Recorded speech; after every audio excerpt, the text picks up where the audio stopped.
Hello மக்களே, எல்லாரும் எப்படி இருக்கீங்க? இன்றைக்கி நம்ம சேனலில் பார்க்க போகிறது ஒரு மஷ்ரூம் ஃப்ரைட் ரைஸ் எப்படி பண்ணுறது பார்க்க போகிறோம். நீங்கள் நிறைய பேருக்கு வந்து ஃப்ரைட் ரைஸ்னு சொன்னோன்னே நம்ம லோக்கல் ஃபாஸ்ட் ஃபுட்டில் போய் சாப்பிடுவோம்ல, அதாவது அந்த ரைஸ் நல்லா பேனில் போட்டு டாஸ் பண்ணுவாங்க. அந்த டாஸ் பண்ணும்போது ரைஸு கொஞ்சம் சுக்கா மாதிரி ஆகிடும். ஆக்சுவலாக அப்படி இருக்கக்கூடாது. ஏன் கேட்டிங்கன்னா வெடிச்ச சாதம் ஸ்டீமரில் அப்படியே இருக்கணும். அதுக்கப்புறம் இந்த வெஜிடபிள் போட்டு லைட்டாக டாஸ் பண்ணிட்டு இந்த ஸ்டீமில் இருக்க அந்த சாதத்தை போட்டு லைட்டாக அப்படியே டாஸ் பண்ணி எடுத்திங்கன்னா அந்த ஸ்டீமோடு சாப்பிட்றது தான் வந்து வெஜிடபிள் ஃப்ரைடு சொல்லுவாங்க.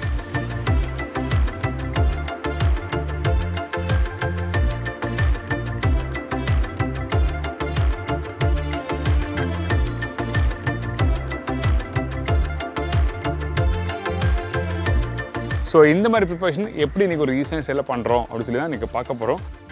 அதுக்கப்புறம் தவா எக் மசாலா, இந்த முட்டையை ஃபஸ்ட்டு மேரினேட் பண்ணிவிட்டு அதுக்கப்புறம் இந்த முட்டையை லைட்டாக அந்த ஆயிலை போட்டு ரோஸ்ட் பண்ணிவிட்டு அதுக்கப்புறம் இந்த வெங்காயம் தக்காளி மசாலா கொஞ்சம் முந்திரி பேஸ்ட் போட்டிருப்பேன்.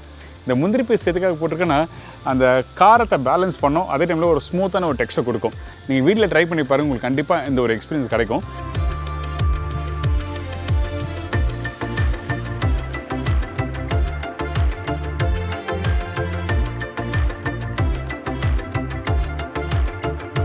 ஸோ இன்றைக்கி எப்படி பண்ணுறது பார்ப்போம். அதுக்கு முன்னாடி தேவையான பொருட்கள் பார்த்தலாமா?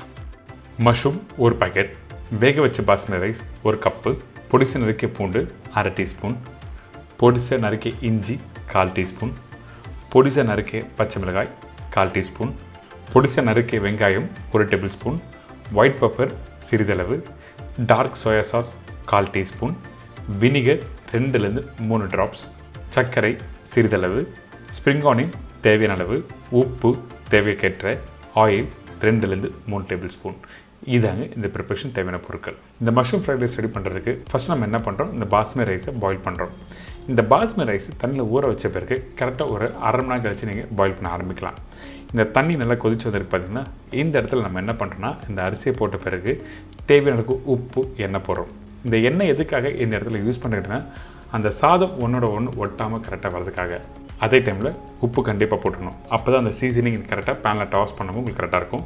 ஜஸ்ட் 5% அளவுக்கு போட்டால் போதும் உப்பு. இந்த அரிசியை எப்படி பக்குவமாக வெடிக்கணும்னு கேட்டிங்கன்னா கரெக்டாக ஒரு 85 to 90% அளவுக்கு பாயில் பண்ணி எடுத்துக்கணும். அதாவது இன்னும் கொஞ்சம் பல்க் குவான்டிட்டியாக பண்ணும்போது பார்த்திங்கன்னா ஒரு 80% எடுக்கலாம். நீங்கள் வீட்டில் சின்ன குவான்டிட்டி 2லேருந்து 3 பேருக்கு நீங்கள் பண்ணுறீங்கன்னா அந்த டைமில் ஒரு 90% அளவுக்கு பாயில் பண்ணி எடுத்துருங்க. வெல்டனாக பாயில் பண்ணக்கூடாது, அப்போ தான் பேனில் போட்டு டாஸ் பண்ண முடியும். அப்படி டாஸ் பண்ணால் உங்களுக்கு வந்து அரிசி உடையாமல் வரும். அதனால தான் கரெக்டாக உங்களுக்கு 85 to 90% உங்களுக்கு சொல்கிறேன்.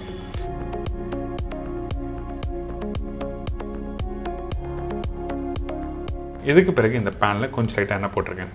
எண்ணெய் தாராளமாக போடுங்க. எண்ணெய் கொஞ்சம் சூடான பிறகு எக்ஸஸாக இருக்க எண்ணெய் எடுத்துருங்க.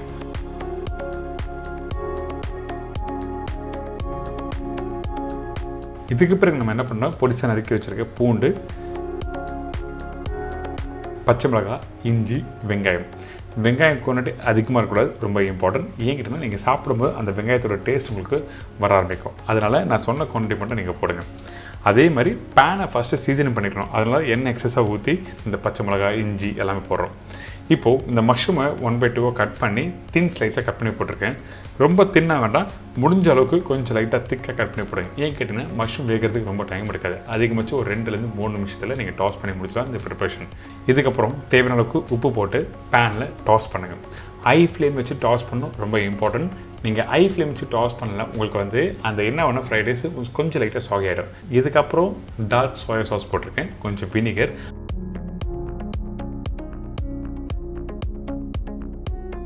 அதுக்கப்புறம் இந்த ரைஸ் போட்டிருக்கோம். லைட் சோயா சாஸ்க்கும் டார்க் சோயா வித்தியாசம் இருக்குது. அதில் வந்து கொஞ்சம் உப்போட டேஸ்ட்டு மாறும். அதனால பர்டிகுலராக சொல்லியிருக்கேன் உங்களுக்கு டார்க் சோயா சாஸ் யூஸ் பண்ணணும்னு சொல்லிட்டு. இதுக்கப்புறம் கொஞ்சம் லைட்டாக ஒயிட் பெப்பர், அதுக்கப்புறம் சர்க்கரை.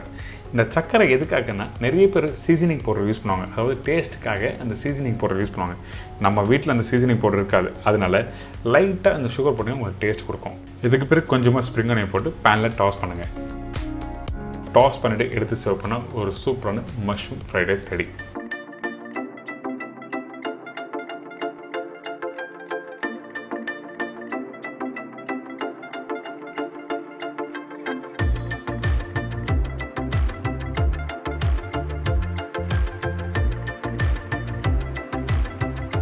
அடுத்தது தவா எக் மசாலா. ஃபஸ்ட்டு இந்த ரெசிபி தேவையான பொருட்கள் பார்த்துலாம். அதுக்கு முன்னாடி நம்ம சேனலில் நிறைய பேர் வீடியோ பார்த்து வீட்டில் ட்ரை பண்ணுற சொல்கிறாங்க.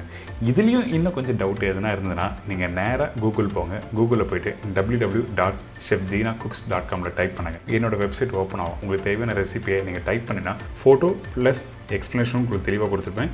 தவா எக் மசாலாக்கு தேவையான பொருட்கள்: முட்டை 8 நம்பர், பெரிய சைஸ் வெங்காயம் 2, பெரிய சைஸ் தக்காளி 3 நம்பர், பச்சை மிளகாய் 2லேருந்து 3 நம்பர், இஞ்சி பூண்டு பேஸ்ட் 1.25 டேபிள் ஸ்பூன், முந்திரி பருப்பு 10லேருந்து 12 நம்பர், சீரகம் 1/2 டீஸ்பூன், மஞ்சத்தூள் 1/4 teaspoon, Kashmiri chilli powder 2.5 teaspoon, தனியா powder 2 teaspoon, pepper powder 1 teaspoon, சீரகம் பவுடர் 1/2 டீஸ்பூன், கொத்தமல்லி தேவையான அளவு, உப்பு தேவைக்கேற்ற, எண்ணெய் குக் பண்ணுறதுக்கு தேவையான அளவு. இதாங்க இந்த ப்ரிப்பரேஷன் தேவையான பொருட்கள். ஃபஸ்ட்டு நம்ம என்ன பண்ணுறோம் கேட்டிங்கன்னா, இந்த எக் தவா மசாலாவுக்கு கொஞ்சம் கடாயில் எண்ணெய் ஊற்றிருக்கோம். எண்ணெய் ஊற்றின பிறகு சீரகம் போடுறோம். அந்த சீரகம் நல்லா பொரிஞ்சு வரட்டும். அதுக்கு பிறகு கட் பண்ணி வச்சுருக்க வெங்காயம்.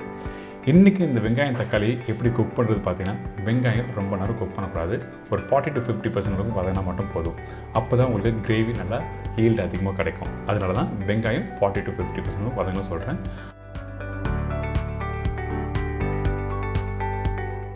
அதுக்கு பிறகு பச்சை மிளகாய், இஞ்சி பூண்டு பேஸ்ட் 2த்தையும் போட்டு நல்லா மிக்ஸ் பண்ணி வதக்கினேன்.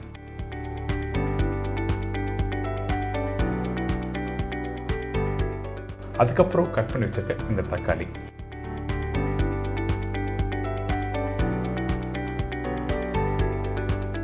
இந்த தக்காளி கொஞ்சம் வதங்குற டைமில் உப்பு தேவையான அளவுக்கு, அதுக்கு பிறகு மஞ்சத்தூள்,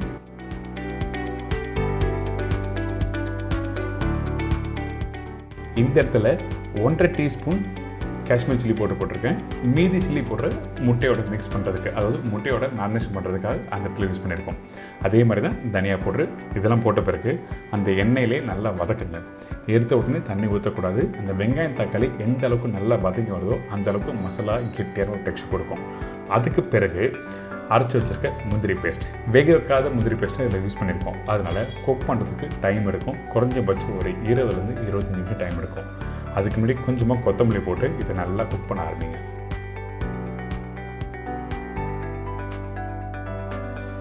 வேணும்னா கொஞ்சமாக தண்ணி ஊற்றி குக் பண்ணலாம். அதனால் இந்த மசாலா வேகட்டும். அடுத்தது நம்ம என்ன பண்ண போகிறோம் கேட்டிங்கன்னா, இந்த முட்டையை மேரினேட் பண்ண போகிறோம். அதாவது ஒரு சின்ன பவுலில் எண்ணெய் கொஞ்சமாக போடுறோம். காஷ்மீரி சில்லி பவுடர், தனியா பவுடர், மஞ்சத்தூள், உப்பு, மிளகு பவுடர், கொத்தமல்லி. பேசிக்கான மசாலா தான் நம்ம வீட்டில் இருக்கும். இதெல்லாம் போட்ட பிறகு வேக வச்ச முட்டையை ஜஸ்ட் ஸ்லைஸ் பண்ணுங்கள். இந்த மாதிரி ரொம்ப 1/2 கட் பண்ண வேண்டியதெல்லாம் இல்லை.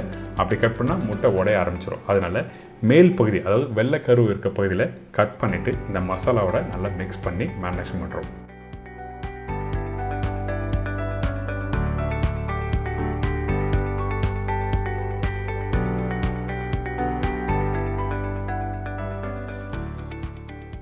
பார்த்தீங்களா, இந்த மாதிரி மிக்ஸ் பண்ணி எடுத்துடுங்க.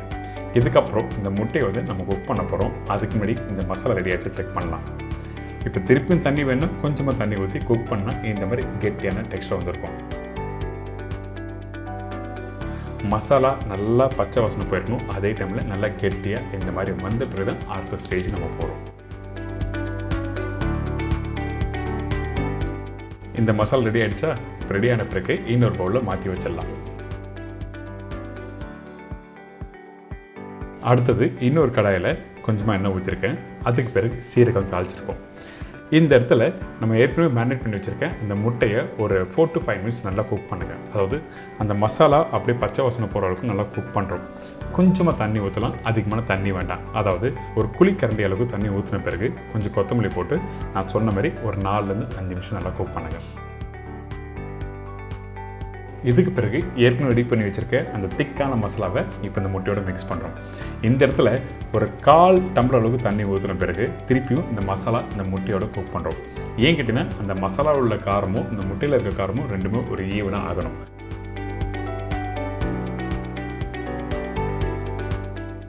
நல்லா மிக்ஸ் பண்ணிவிட்டு அதுக்கப்புறம் ஃபைனலாக கொஞ்சம் கொத்தமல்லி, மிளகு பவுடர் கடைசியாக யூஸ் பண்ணும்போது 1/4 டீஸ்பூன் கம்மியாக போடுங்க. அதே மாதிரி சீரகமும் 1/4 டீஸ்பூன் போட்டிருக்கோம். இதெல்லாம் போட்ட பிறகு நல்லா மிக்ஸ் பண்ணி எடுத்து சர்வ் பண்ணி பாருங்களேன், மறக்கவே மாட்டீங்களே இந்த தவா எக் மசாலா. நம்ம நிறைய விதமான எக் தவா மசாலா பண்ணியிருப்போம், ஆனால் சின்ன சேஞ்சஸும் கொடுத்துருக்கேன். அந்த மசாலா எப்படி ரெடி பண்ணுறது, அந்த திக்கான டெக்ஸ்டர் வந்த பிறகு நான் சொன்ன மாதிரி நீங்கள் ட்ரை பண்ணி பாருங்கள். உங்களுக்கு அந்த ஸ்மூத்தான ஒரு ஸ்பைசியான ஒரு டேஸ்ட் கிடைக்கும்.